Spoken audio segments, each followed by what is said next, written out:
Hey, show. My name is Nate, and I've got my good buddy here, Josh. Welcome to the Nate Show. Thank you. He's my first guest that I'm having on here. It's the first time we've ever made a video, so we're just gonna wing it and see how this thing goes.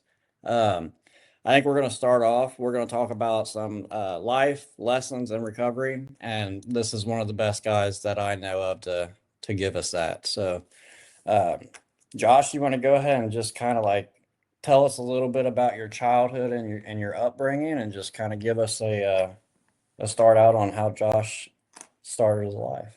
Absolutely. Yeah. So I'm from Fairborn, Ohio. I grew up, I guess, kind of the opposite of the way you would want to. Yeah.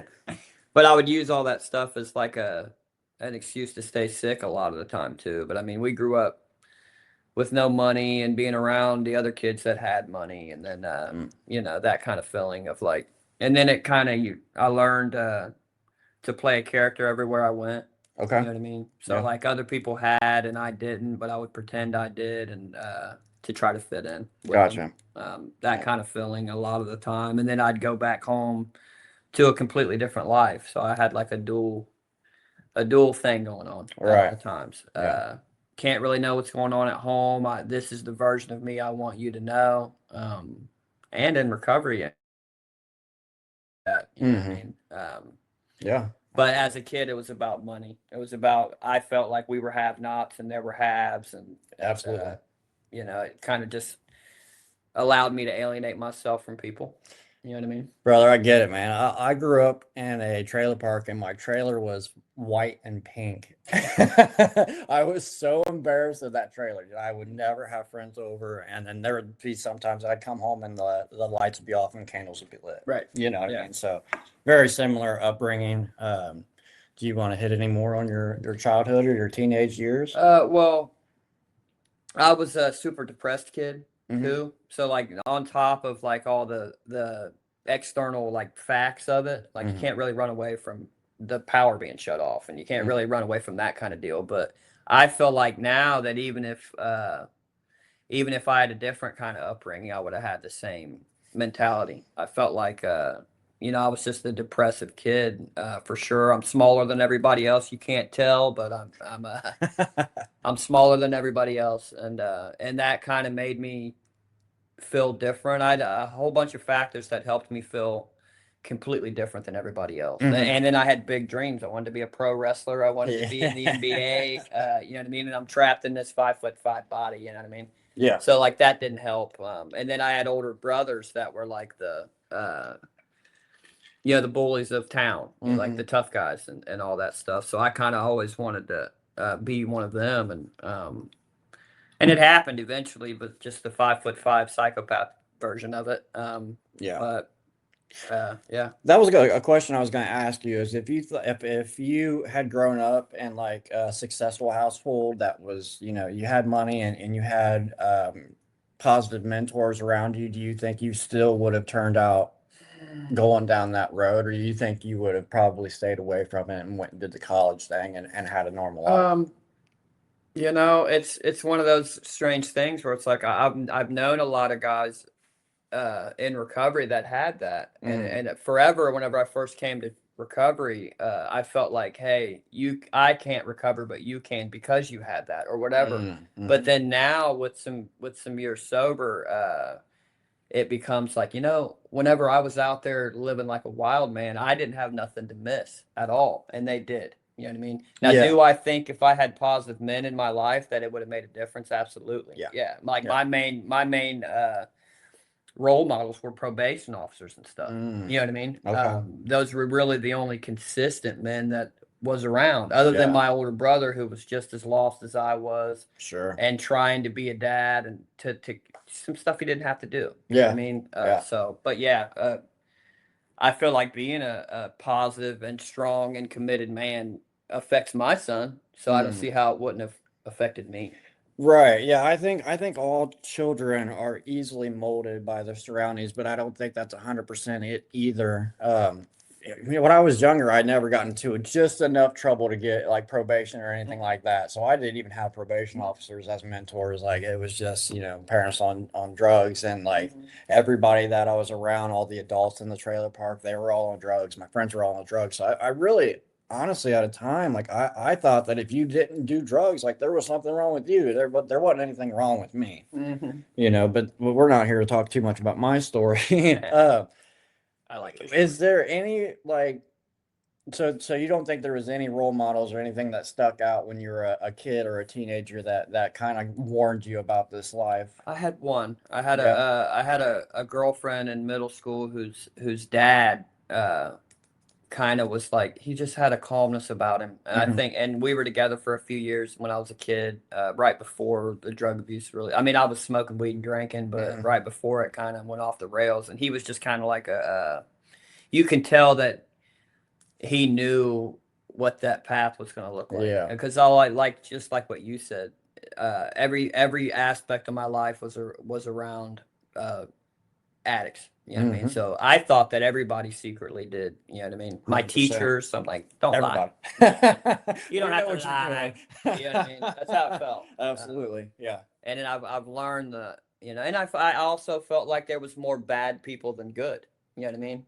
And now it's flipped to where I know that there's good out there. But at that time, you know, I was such a hard-headed kid that I had to find my mentors later in life, and I did. Mm. I did. I found them in my 30s, and that's how I learned what men were supposed to be like. Yeah. So I was winging it for a long time and messing it up, obviously. You know what I Mhm. mean? But Yeah. Yeah, like any role models that I had, they were in and out of jobs and just like really poverty stricken. So I didn't realize that there was a path out for me. right, I had no clue. yeah, So do you want to talk about when you went from smoking marijuana onto the harder stuff? yeah. See, my thing progressed very soon. I moved out of my mom's with a girl when I was 15, and was a complete pothead. Like I'm not one of those people where it's like can smoke pot normally. I'm Me not. neither. I'm not one of them. I'm one of No. them that whenever I'm out, I'm mean. Whenever that's how I was. Yep. So Yep. I moved in with this girl's family, and I felt like I'd like got my own place, but really it was a bedroom at this girl's mom's house, and I was working at Taco Bell, and we would go back and forth from Bellbrook to Fairborn to get pot, right? And Yep. and one day I went to Fairborn to get pot, and I couldn't find nothing, which is like a freak occurrence, really. Mhm.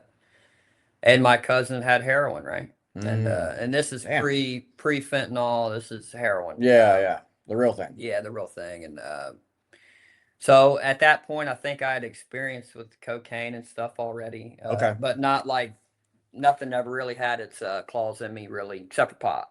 Yeah. Uh, so it was just that easy, what's $20 get me? Because I'm not going home with nothing. Yeah, yeah, yeah. So that happened, and I definitely, I don't know if you've ever. I'm a big basketball fan. Mhm. I don't remember the first time I seen Michael Jordan. You know what I mean? I'm a big wrestling fan. I don't remember the first time I seen Ric Flair. You know what I mean? But Yeah. that day I remember clearly. Yep. It was like falling in love, and I know men fall in love too, and it was like that. It was Yeah. like that to where like the memory of it shines brighter than That's other crazy. memories. I never thought of it like that, but Yeah, yeah. that's what it felt like. Like Mhm. whenever you meet somebody and you're like, this person, I'm gonna know this thing's it's gonna affect my life. It Yeah. felt that way, you know what I mean? Mhm. And I loved it clearly, and that's what it talks about in 12-step programs. It's like I used essentially in the beginning because I liked the effect produced by it. I liked Mhm. I'm a self-server, you know what I Yeah. mean? So like I do things that I like the way it feels. Mhm. And heroin was just the one that I liked the feeling the most Yeah. at that time. Yeah. I did not know that it would be that what would happen would happen. Mhm. You know what I mean? Yeah. At first it didn't seem even like a big deal to me. I'd grown up around, you Yeah. know. Sure. So it didn't Just seem another like drug. a regular sane person would think. Don't do that. That's heroin. Yeah, yeah, But yeah. that's not where my mind went. You know No. what I mean? No. Yeah, that's kind of crazy. I progressed differently. I think it was definitely a progression for me. Like I started smoking weed at 11, then I went to Adderall and Xanax around 13, and I had a really long spree of Xanax. And I had my first overdose on Xanax in the 11th grade at school. Hmm. And then that kind of kept me off of it for a couple years. But so it was definitely a progression. I mean, I didn't get into heroin until after I did Percocets and Oxycontin for 3 or 4 years. It Yeah. wasn't just like a weed to heroin for me. That's Yeah, crazy. that's how I always tell people, like, while you guys were going to winter formals or prom, I was doing heroin. That's You know what I mean? crazy. While you guys were getting that first car, Yeah. I was doing heroin. You know what I Yeah. mean? And and before I would use it as a badge of honor. Now I see it Yeah. as a symptom of what I have. Wow. Yeah, that's funny you say badge of honor because I always was like that guy, like I can outsmoke you, I can out pill you, I can out drink you. Like it was a competition for me Yeah, 100%. yeah, It's crazy. yeah. That's how it was. And Yeah. I remember my brothers being like, "Well, you think you're governing us because all this Hmm. and I may have. You know what I mean? Yeah. I don't know, but all I knew was I had a spirit that didn't fit into my own body. You know what I mean? And then I Hmm. found drugs. I found hard drugs, Anything to get and out all of a yourself. sudden I fit. Yeah. You know what I mean? I Yeah. found my tribe of uh, degenerates, Yeah. and I fit. You know what I mean? It's what it felt like in the beginning. And I grew up on the hippie scene. I grew up at Hookahville. I grew up at Yeah. and in situations where behavior like that isn't too crazy. You know what I Nope, mean? not at all. They're tripping on acid. So it's sex, Yeah. drugs, and rock and roll. That's story Yep. my the story of Absolutely. my youth. Yeah. Before it turned into what it turned into. It's funny you bring up Hookahville and hippies and stuff like that. The person who got me doing Xanax and Adderall was a hippie, and I was 14 years old, and I spent an entire summer playing chess with this hippie doing drugs. That'll change your life. It completely changed my life, bro. Yeah. Listening to Grateful Dead, doing, Yeah. I mean, I swear to God, I turned into a hippie. Yeah. Like, That's so that's funny that you say that. I didn't realize that we both had that in common also. Well, So it talks about that in the literature too, as far as I put myself in positions that uniquely accept my behaviors.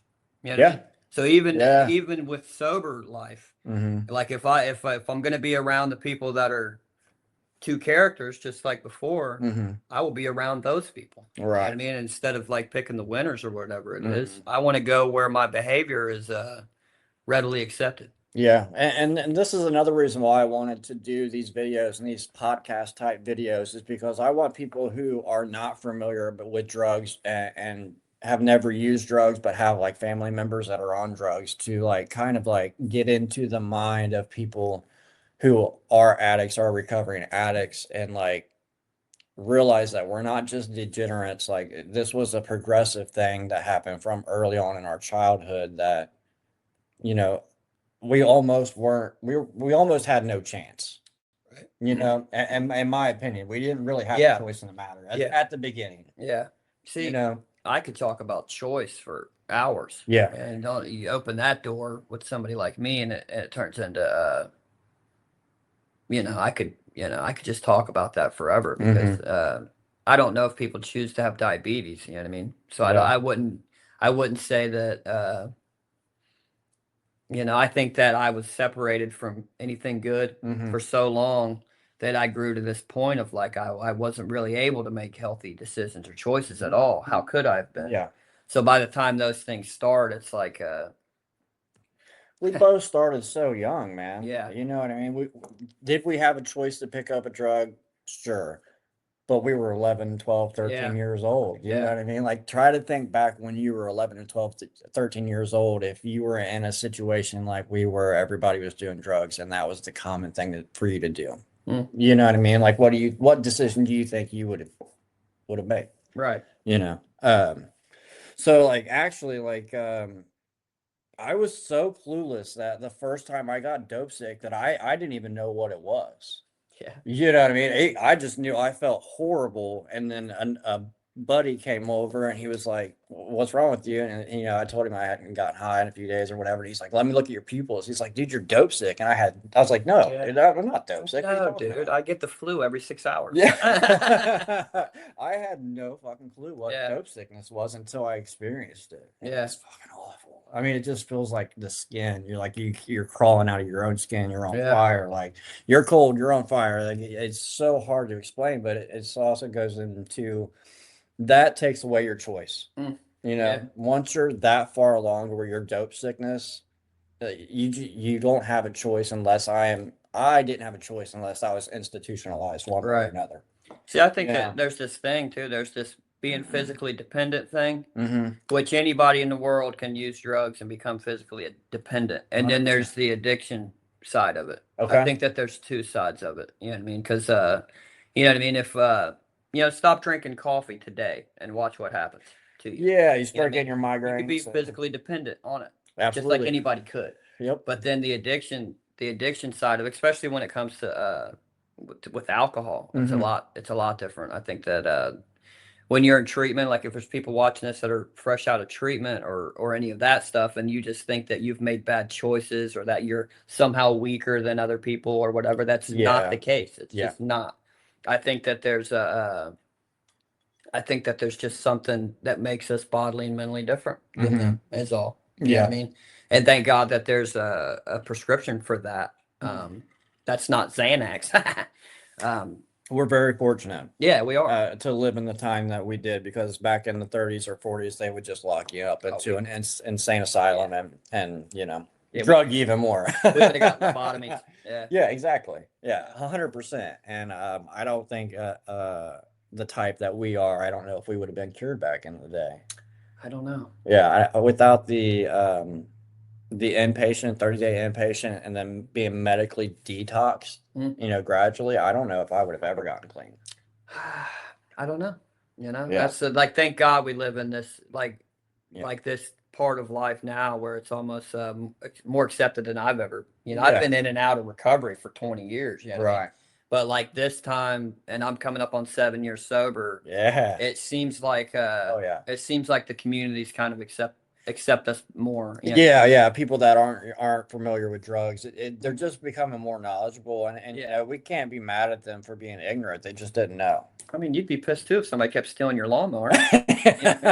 Like so, like they see Yeah. the symptoms, they don't see the suffering. Yeah. Yeah. So, Yeah. but at the same time, I can't use that as an excuse for shit behavior either. Mm. You know what I mean? So it's Yeah. like, if I'm only dealing with somebody's symptoms, you ever had a sick wife or something? Mhm. Bro, it's annoying. You like consider somebody else's life as an inconvenience to me. You know what I Yeah. mean? So Yeah. like I could see what like stigma or whatever the deal is. Yeah. I could see why, because they're seeing the worst versions of it. You know Yeah. what I mean? I'm gonna go a little off topic here. I swear to God, this happens every single time. I get sick, the wife magically gets sick immediately. She takes my fire from me, and now it's all about her. So if you're watching this, honey, stop getting sick when I'm sick. It's my turn. Yeah, no Knock it doubt. off. Let's see. Was there a point in time? So after you started using your hard drugs and you're out there probably the same way I was, maybe homeless, staying in a homeless shelter, whatever you may have been doing. Was there a moment in time where you had like just this absolute moment of clarity where it was just like you went stone cold sober out of nowhere and then you just like could vision exactly where you were at and what you needed to do? I can, yeah. There was one time where, for one, me and this girl that I was with would get kicked out of her mom's house and then be homeless or live in a Toyota, then go to my mom's and get kicked out or whatever. Mhm. But there was one time, particularly whenever we're swearing to the heavens that we're going to be clean. Yep. You know what I mean? Yep. Like to everybody. And Mhm. but then somebody, because in the beginning too, or like that first couple of years, if you had a vehicle, you were Oh yeah. you were gold. Oh, You know what I mean? shit. To the army of Yeah. The Walking Dead, like we were, and so we would make solemn oaths, like, you know what, yesterday was the last day, we're done, we're gonna get through this, but under the delusion too that marijuana would be the cure of it too. Fair. Like my mom Yeah. will keep me stoned, and then I'll be fine, and I'll be able to smoke Yeah. smoke every I day. need to sleep it off for a week. Yeah, that maybe I Yeah. just had a rough, Yeah. whatever.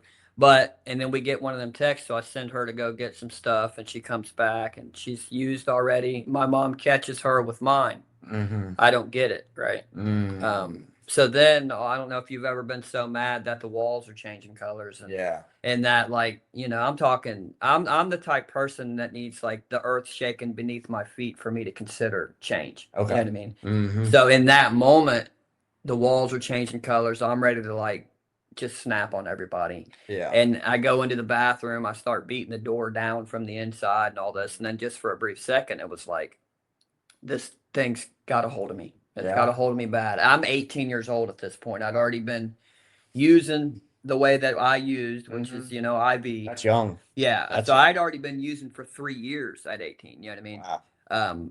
And just and on top of the depression stuff. You know what I Mhm. mean? So they fed off each other, and I just remember feeling like I'm losing. You know Yeah. what I mean? And I'm tired of losing and all this. And that's the Mm. thing about this disease is that you can have as many moments like that as you need. Yep. But at some point, I just don't have the power, sufficient power to stay sober. You know what I mean? So like I have to do something Yeah. with that feeling. Yeah. Like moments of clarity can at times make it worse. Mm-hmm. Because then all of a sudden, before you learn about the disease at all, Mm-hmm. it make you feel even weaker than the other people. It make you feel even more like you know what I mean? Yeah. Because I know it's wrong and I can't stop. Therefore, Yeah. there's something wrong with me. Almost get you to the point of suicide. 100%. Yeah. You know what I mean? Because Absolutely. it feels hopeless. Yes. You know what I mean? Yeah. You feel so powerless, and you feel like there's no way out. Yeah. Yeah. Yeah. So I had to learn something about what was going on between my ears, and then even that wasn't enough. Mm-hmm. Like there's a treasure map here for recovery. There's something at the end that we find that I found. You know what I Okay. mean? That was the game changer, not Yeah. the clarity. It was the path to that. Okay. Um, So when you had that moment of clarity at 18, did you end up going to an inpatient treatment then? I went to an outpatient thing. I went into the MAT clinic and Yeah. all that. I went to what I Methadone? thought, Yeah. I went to what I thought was going to be the answer, and it was not. No. It was in some ways worse, and I could never. Methadone's horrible. Yeah, I could never, because back in the day, there'd be a line at the door, whoever gets there first or whatever. Mhm. And like I said, we had that Toyota that was worth $1 million to me. So by the time I'd be 3, 4 to the door, we'd get a text. And it would be, And yeah, then you'd it's, be. okay, we'll do it tomorrow. You know what I mean? That's my story.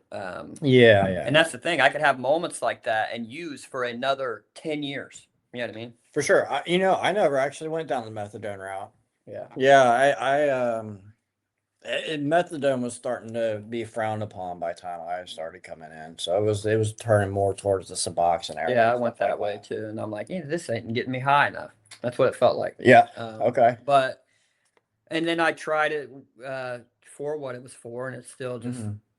I mean, if that's your path, cool. You know what I mean? Absolutely. That is cool. Yeah. Whatever gets you, Hey, we're talking about your story, man. yeah. You know. Mine, it was not going to work. I needed something. I needed complete sobriety is what I needed.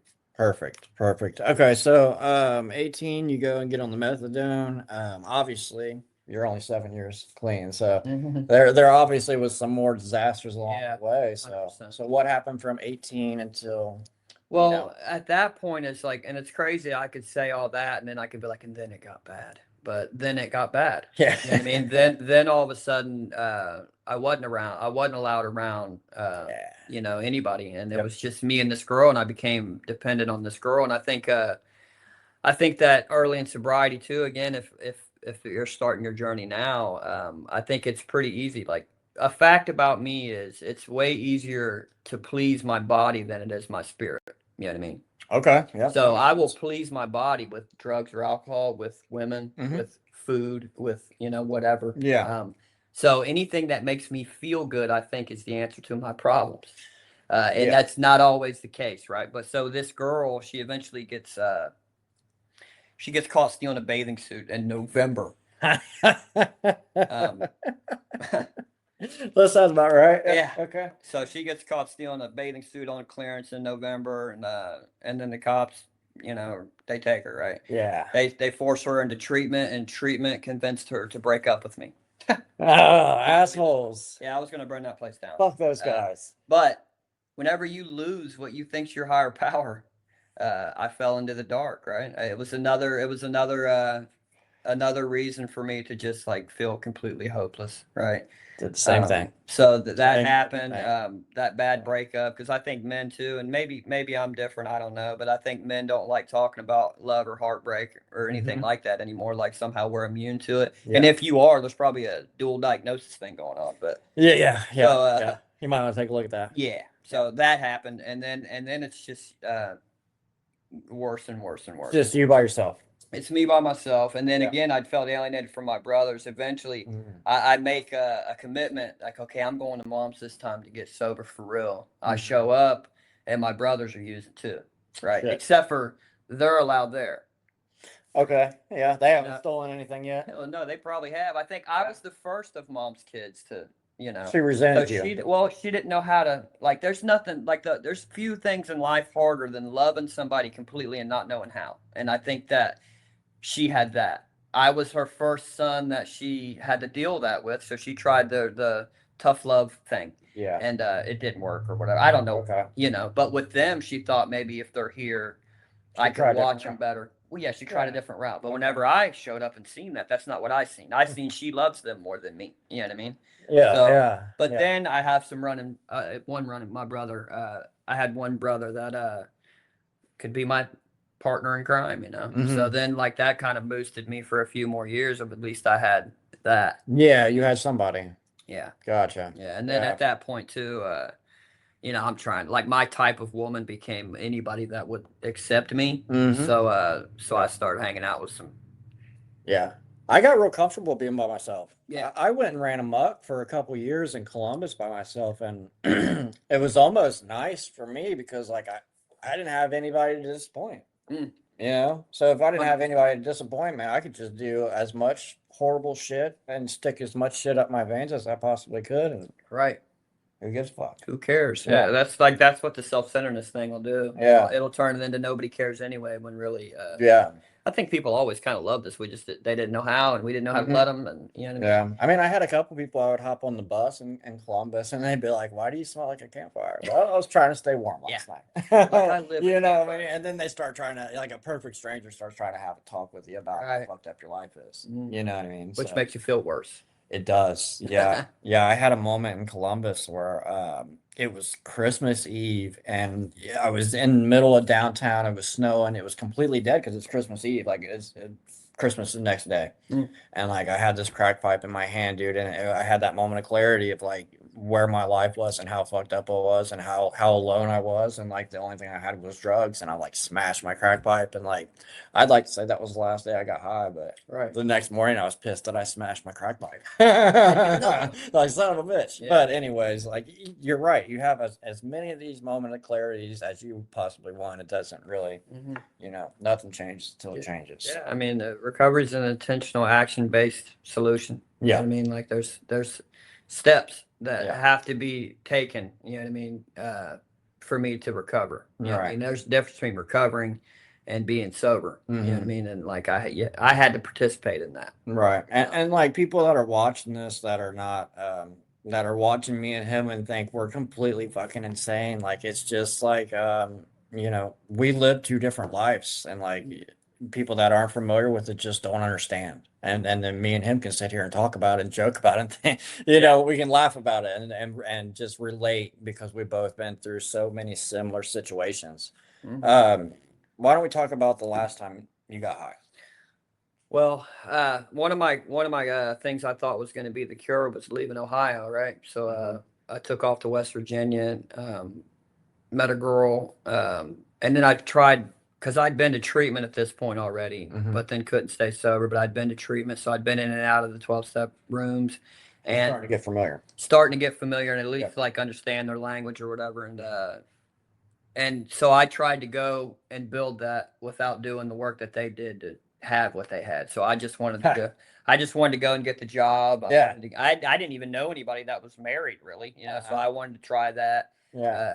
Had a son and all that stuff, and and it was off and on sober, but white knuckling it, it's what we call it. Just kind of restless, irritable, and discontent at all times. Mm-hmm. Scorekeeping at all times. I do this, you don't. That means Mm. you owe me I was something. thinking about that earlier. That's, It's I mean, crazy.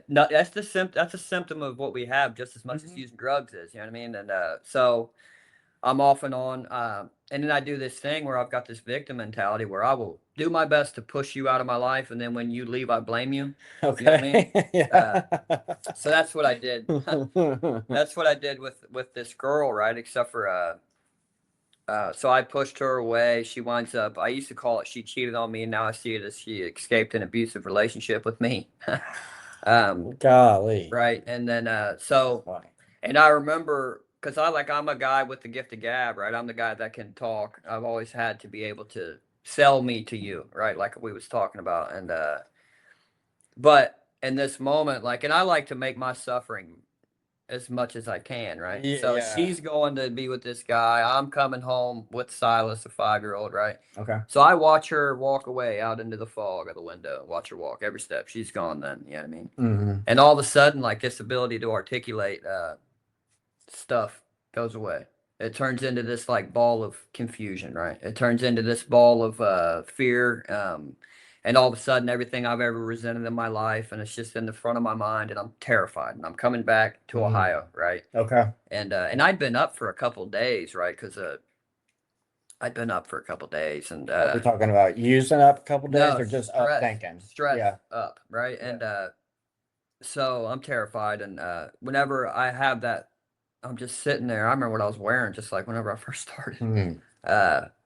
All of a sudden, it was like a pressure release valve, kind of like Huh. hit, and I fall asleep. My brother's on the way to pick me up, come save the day, middle of the sure. night. Had to be at work the next morning. Like I would not be here if it wasn't for him. 100%. So I come. So and then I just wake up, and he's like, "You don't belong here anymore. Let's go." That's what he said to you. Yeah. And Wow. so then me and my 5-year-old Silas, and I'd been gone for 9 years in West Virginia. Wow. I come home, and I think people thought that I was either in prison or dead, Mhm. And then the next time they see me, I'm dragging this 5-year-old with me everywhere. Yeah. And he said to me, like, you can come stay here, but you got to attend meetings and you got to try to do something. And so I did. And then after that, like the recovery story part is the good stuff, really. You know what I mean? Like that pain, like if you can relate to that kind of separation, if you can relate to that kind of not fitting into your own body, if you can relate to that, that's actually a good thing because Yeah. that means that there's a solution for you. You know what I mean? Because it was for me. I'm a low bottom, badly mangled addict. Had a needle in my arm for 15 years. You know what I mean? That guy. And then today, you would not even recognize that person if Yeah. it was somebody from before. I mean, Yeah. no pretending at all. There's not a fraudulent part of me. You know what I mean? Yeah. There's not a thing in the dark in my life. You know what I mean? That's a blessing. And it is. It's free. Yeah. You know what I mean? Yeah. But anyway, so I come and I start listening to the old guys in the meetings. And Yeah. I used to call them all Moses and Abraham and all that. And, but they had truth to them. You know what I mean? Yeah. And it's right back to what we were saying earlier. All of a sudden, there's role models. Mhm. Like there's all of a sudden men that have depth and weight to the things they say. Yeah. Instead of like this, this scenario. And if you've experienced the rooms, you know exactly what I'm talking about. They're kind of scary at first, but Definitely. Yeah. Yep. Absolutely. But, I asked for help and I followed directions, and everything since then's been unimaginable, really. Yeah, I had a savior too. Aaron was actually my savior. Nice. Yeah, I'd just gotten out of treatment and I went to a sober house. Come to find out, everybody, even the guy that was running 3 sober houses, was getting high. And we had been dating for about a month, and she said, "Well, you can't stay here. You can come live with me." But once I moved in with her, actually even before that, we were hitting meetings, 5, 6 meetings a week. And like, she was on me, like, you got to get a sponsor, you got to do step works, you got to do this and that. And she was right on every single thing that she told me to do. They usually are. And if it wasn't for her like kicking me in the ass to do that, I would have probably never done it. I'm a hell of a procrastinator. And like I was you, man, I was that one guy that just wanted to come in here and get the successful stuff without doing any other work. Mhm. Because I had already tried it 2 other times before without getting a sponsor, going to meetings or doing any of that shit. I had no interest in doing that shit. Right. So Yeah. it's funny. It almost seems like in a lot of people's cases, there is that one person that steps in and really like shows you the way. Mhm. You know what I mean? Yeah. So, Yeah, and it's a result of depth and weight. Like you ever like if you don't have kids and then somebody comes up and tries to give you advice about kids, but they don't have kids, what happens? yeah, they just, My mind just, I don't care what you think. You know yeah. what I mean? How can So you tell like me? having somebody that Mm. experience those things, Mhm. and then all of a sudden they're different. It's Like amazing. that mattered to me. Like Right. therapy wasn't never the answer for me. Like I would go to therapy and they'd be like, "Well, you seem really institutionalized. How long were you in prison?" And I'm like, Mhm. "None. I'm in prison now." You know In what I my mean? mind. Yeah. And they couldn't get it. Yeah, But that depth and weight of having the same experience is where it's at, for for a sure. beginning. Yeah. So let's get to the good stuff, man. So you finally get into going to meetings and stuff like that. So you said your brother had picked you up, so you didn't end up going to like an inpatient or anything I like well, that. You like just went straight I in. couldn't because they didn't have anything that kind of offered a single father treatment. You know what I Yeah. mean? It was all Yeah. it was Always for you know what I mothers mean? and a Yeah. child. So it was kind of different. I went to a homeless shelter. It was like it wasn't a homeless shelter like I'd been to before. It was like A fancy one? a fancy one, bro. Like where it was Hey. cool. Yeah. So like we had our own room and a combo for the door, and Okay. so me And and Xenia? Xenia, Okay, yeah, cool. and they would let me go to meetings and all this deal, and I What was think this place called? it's called the Schneider Can we House. talk about that? Oh, absolutely. That place, it was such an important part of my story Yeah. And because I think like I want people to know where to go too. yeah, oh my God. So, It's on Detroit Street in Xenia, okay. and if I mean single dad, single mom, or whole family. Like if you're displaced like that and you reach out to them, they will help. That's fantastic. Yeah, That's a good and it helped me resource. get into housing because I got into housing first after that, right? And so like being there sped the process up, and it really I just had to ask for help and follow directions. Like I'm gonna return to that over and over again because that's what Yeah. happened. It was just was and like they gave us like it was my first Christmas here. Mhm. I wound up getting sponsored by a random group of people in the meetings. Like I remember we would go to this meeting and me and my son, he's 5, right? We walk into this meeting and there's a whole pile of Christmas gifts, right? And I'm doing the internal struggle of like, it's Christmas. Oh my God, my You didn't wife. know how you were gonna No take care idea. of it. Like no idea. At this point, I'm holding the sign for the car wash for $40 a day, right? Mhm. Just trying with him. You know what I mean? So like doing all that, trying to, because like again, I was a scorekeeper. Mhm. I did this and she didn't, his mom or whatever. And Yeah. then I come here and I'm like, I can do this. And I look at him, I'm like, I wonder what he likes eating because I don't know. You know what I mean? Yeah. So I'm trying to learn how to be a mom and dad at the same time and all this, right? Mm. And we walk into this meeting and there's a bunch of gifts sitting there, and Silas is over there wandering around like, and he's looking at it and he comes over and he says, Dad, it says my name on it. And there was a letter and it said, and I keep it at home in my book. It says, please don't try to find out who we are. But we see you walking around to every meeting and so and it's just like and then all of a sudden Christmas morning, you know what I mean? So like and then there was that was there, and then there was more that he didn't know about, right? Because Santa showed up. Yeah. And so we wake up in our own little room and it's just engulfed. And It gave me goosebumps. yeah, bro. Yeah. And like and I've constantly looked for the right scenario to kind of pay that forward. Yeah. But it's like I'm so particular. I'm like, I want it to be a single dad. I want it to be, you know what I mean? Yeah. And then Okay. maybe I need to let that go. You'll get there. I'll find it You eventually. might I find it, know. or you'll lower your standards. One of the two. Yeah. Yeah. So and then it was always the result of that place, and we wind up getting housing, um, and then I'm just like knee deep in recovery at this point, like just doing the steps. And I meet a girl who's like a godsend, like a saint, and So let me pause real quick. So I'm getting two things from that right there. Is one, when we first come into recovery, nobody said this shit's gonna be fucking easy. Right. I mean, you're gonna struggle for a little while, and I see this a lot in people that first come in. Man, they ask me how I got there and all this stuff, and it's almost like they think I got it like overnight or something. And it is a process. Like you're gonna have to work at least 50% as hard as you worked to get the drugs. Oh, You know what I mean? When you Yeah. first start out. So that, and also like when you first come in, when you're actually working your ass off to get this shit because you're tired of living like that, like blessings come your way. Yeah. That's it blows my mind that your Christmas was taken care of, and it's just a godsend. Yeah. You know what I mean? That's it. But it's also like, dude, people in the rooms take care of each other, man. And people can tell if you're a fraud or not. Right. You know what I mean? Like Right. if people know that you're doing the right shit, they're gonna fucking Mhm. go out of their way. At least I go out of my way a lot of times to help people that I think are going to stick around and try to do this thing. Right.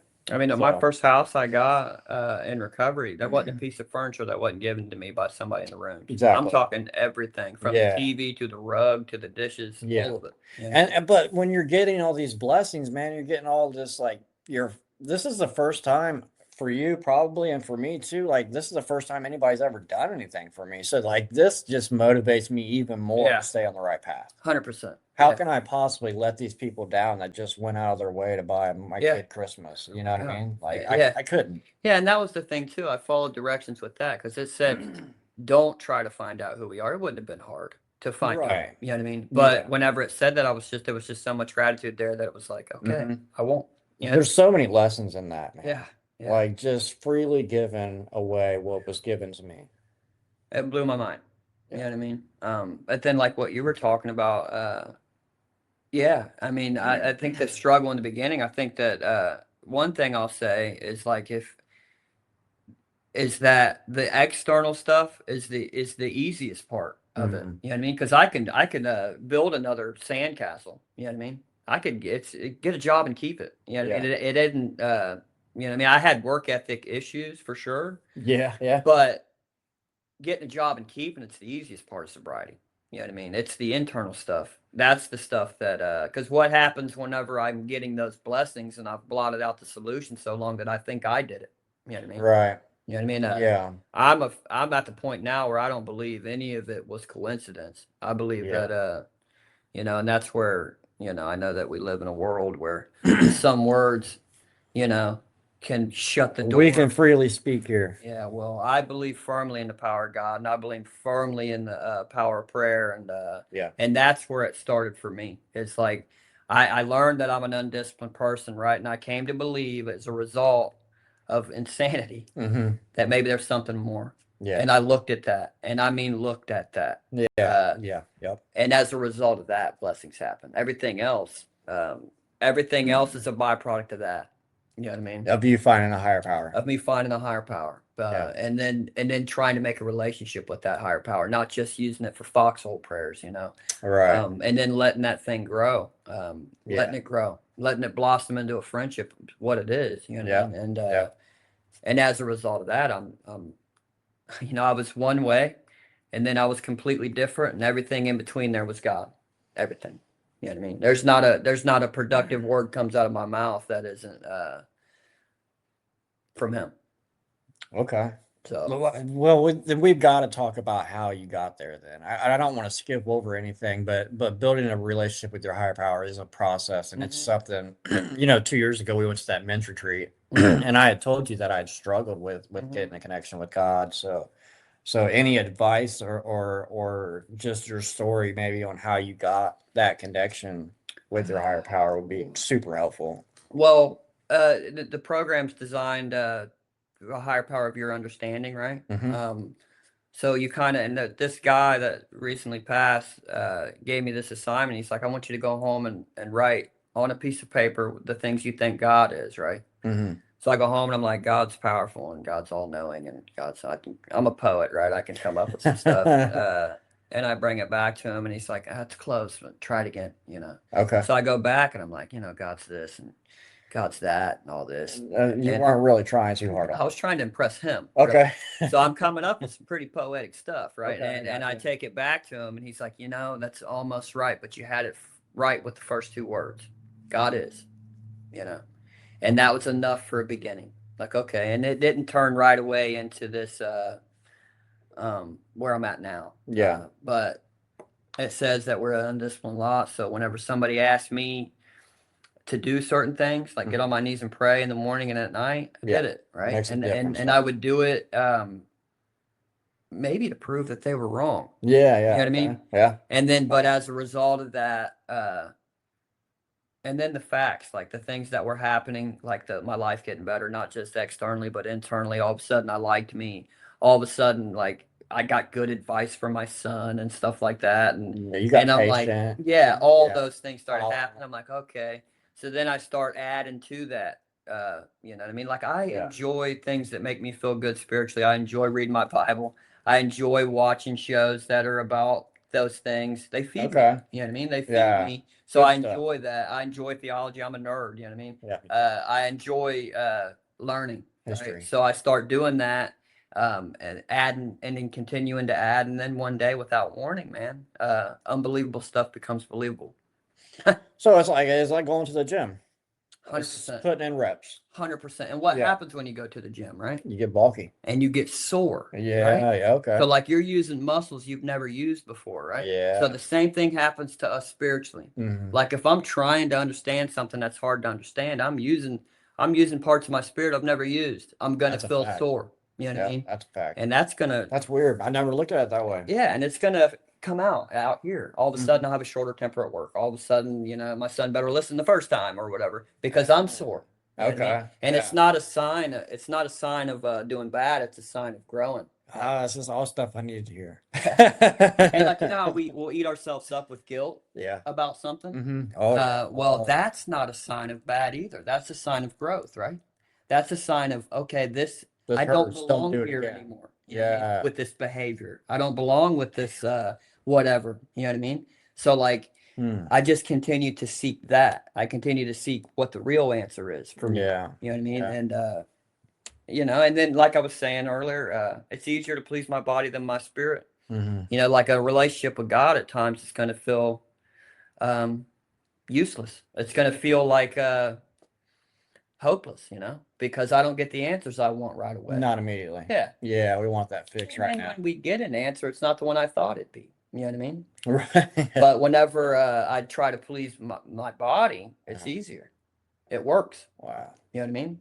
So Mm. I think the main thing is to just continue on that process until one day unbelievable things are believable. Man. And then all of a sudden, you know, something happens. Yeah. I feel like I'm getting assignments right now. Like I'm taking mental. I'm gonna go back and watch this, man, and I really think I'm gonna implement a lot of this stuff in my life. Good. Yeah. That's the best thing I ever did. Yeah. And That that's sounds amazing. Trump's getting sober. Really. Yeah. Building that relationship with a higher Yeah, I power mean- to get sober. Yeah.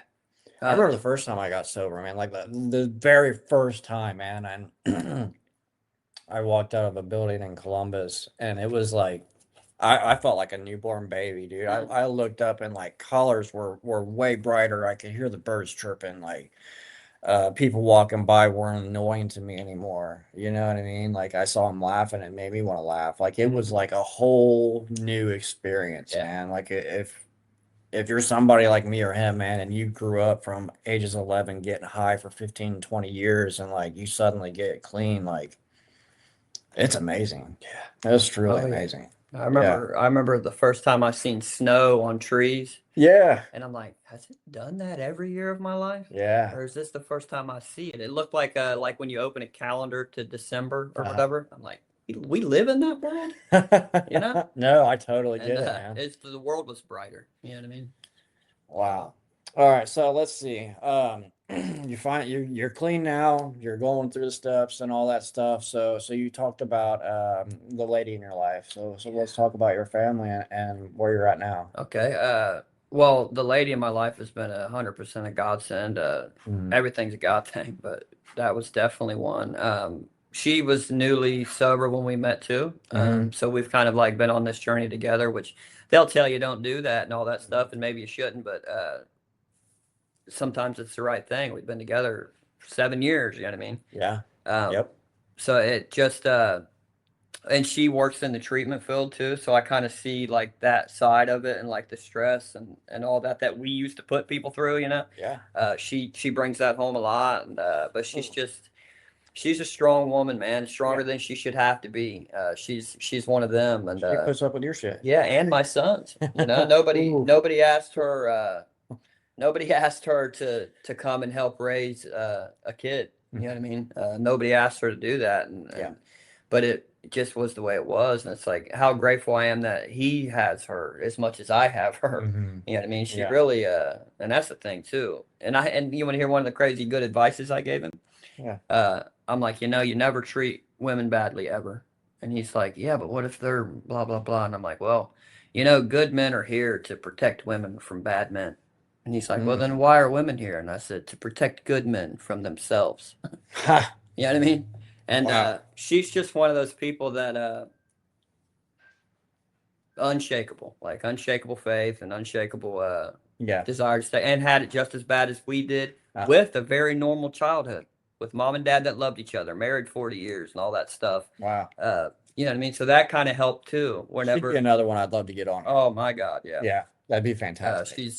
She's there. You know, Yeah. she's one of those in the dark private people, but I mean, she helps people daily.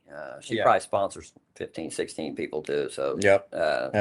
you know, but When I first came in, I talked about Erin saving me. She had 18 months and I had a month. Yeah. You know what I mean? Actually, she met me while I was still using. I went and worked for a guy for one day and I was using heroin and she gave me a ride back home to the homeless shelter and we talked the entire way home and I told her, you know, I was waiting to go into inpatient.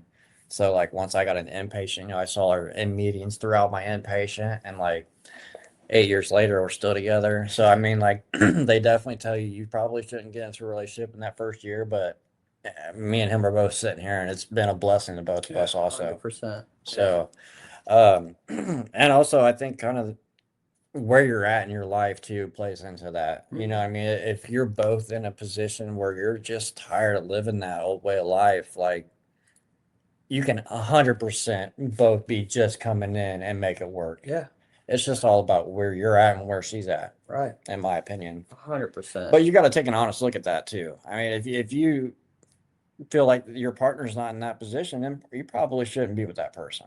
Yeah. Well, here's But who am I to give relationship advice at the same time? here's the deal. It's like we all come in and we think we're like experts at relationships because we had a prisoner for a few years. Remember? A Like few so, of them, yeah. like so we're experts, and then I come in and every bit of my experience, like the most passionate conversations I ever had with any other woman before her, all started with, "Bitch, that ain't half." You know, I could spot half.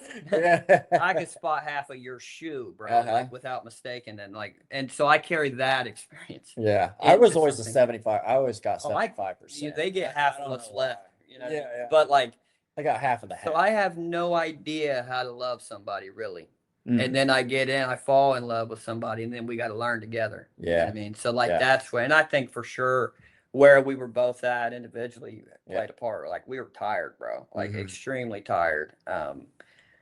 So it kind of, and Yeah. our stories are the same when it comes to and here's the thing. I wish we could tell all young men coming into recovery that eventually you will be able to keep a job and get a girl that's way out of your league.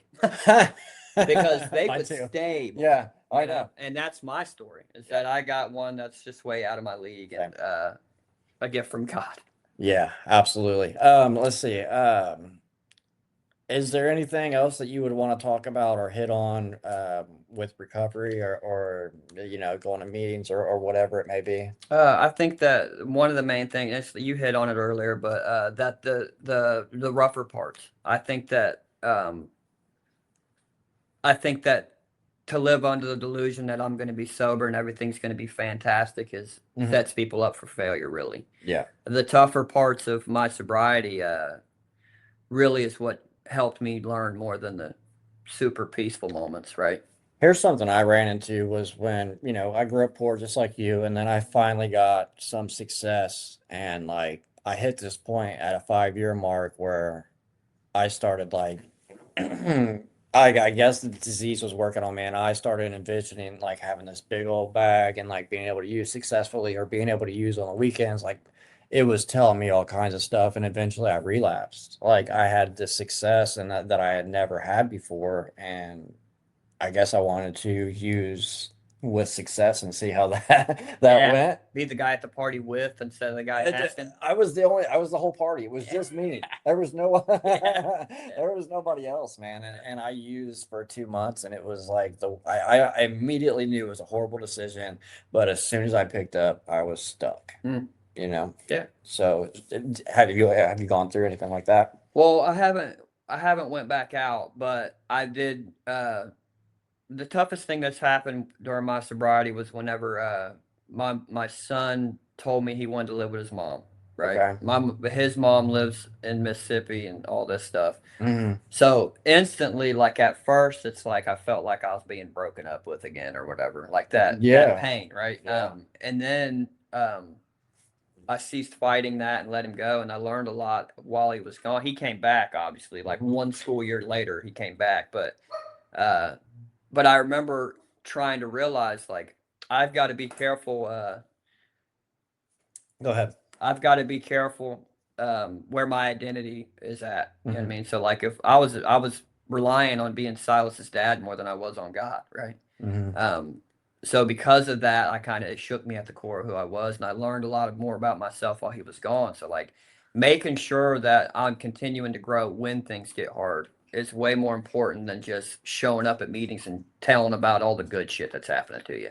100%, because it's not going to be rainbows and unicorns That would the be entire exhausting. time. That would be exhausting. Yeah, Like they say, happy, joyous, and free. You know how exhausting it'd be to be full of joy at all times? 100%. Bro, that Yeah. makes me want to take a nap. Yeah, and it makes me question wanting to move down south, because if I move down south and I never have these cold days that I hate, how am I Yeah. going to enjoy the nice weather? Yeah, I heard you say that. I like the cold. You know what I mean? I went to Orange Beach, Alabama for vacation, Yeah. right? Because that's one of the cool things that happens is you can afford to go on vacation and shit. Absolutely. And we're down there and it's beautiful, dude. You can just see and hear God in the ocean, right? Mhm. It's just beautiful, right? Yeah. And the closer we get back up here, I'm like, okay, corn, corn, corn. And then we get near home and I'm like, okay, guys, we pretty much live in Canada. Yeah, pretty much. Like we live in Yeah. Buffalo. There's That's geese what here, Yeah. or there's definitely geese. Yeah. Yeah. Like so it's like, but I like it though. I mean, I think leaving Ohio for that long and then coming home Mm-hmm. made me see that I love Ohio. Yeah, you I like do. the seasons. Yeah. Let's see. Is there any last inspiring quotes or words of wisdom you want to Um, leave us with? I'll tell you, I'll start with a little story and then I'll end it with that. I remember in between going to the homeless shelter and getting my first place, I was wound up back at my mom's house for a short period of time, like a couple of weeks. Mm-hmm. And I got one of them little Obama track phone things. Yeah.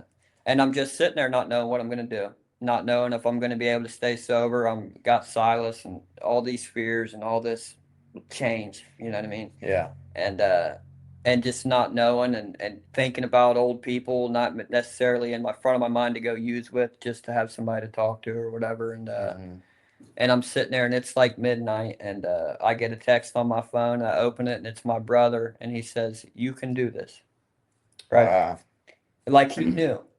Like he knew what was going on. So like that would be my last thing is that if you're out there and you stumble onto this video and actually watch all of it, coincidentally, Mhm. you can do this. You know what I mean? Yeah. It's not an impossible thing. It's really an ask for help and follow directions. The most hopeless of us are the ones that can help each other the most, man. Mhm. So it's like if you're experiencing utter hopelessness, right? If Yeah. you're just in the dark like Gotham City, like I was, right? And for some reason you get put in this position where you could change, ask for help and follow directions, man. Yeah. Ask for help Yeah. and follow directions, and I'm telling you, something miraculous can happen. Right. It can happen. Yeah. It's a completely plausible and possible thing. Yeah, and I would say like when you get God moments like that, when you got that message, listen to it, man. Yeah. Don't just kind of like put it off in the back of your head and just say, 100%. "Oh, it's a coincidence," and Yeah. just keep going in that miserable state. Yeah.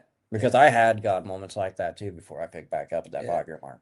Yeah. You know what I mean? I was immersed in recovery when I Yeah. relapsed. Yeah. You know, 5-6 meetings a week, teaching a workout class that was recovery based. Like, Mm. had a sponsor, and I didn't have a sponsor at the time, but I was pretty immersed in their in recovery. So yeah, if you have got moments like that, man, just my advice with having coming in and out is like it gets harder to stay here the more times you go back out. That first time is your best shot.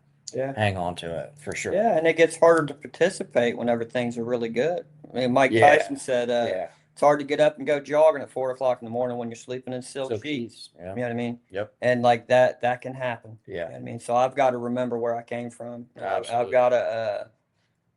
I've got to see the results for what they are as a godsend and Yeah. and participate in that. Yeah. Help somebody. I had a pet possum at one point in time. Yeah. I have dogs now. Look, man, I really appreciate you being willing to come on here and share some of your life and your story and some of your wisdom with us, man. Yes, I'm sir. going to look back on this and I got some assignments to do. So Yeah. I hope everybody enjoyed the video and have a blessed day.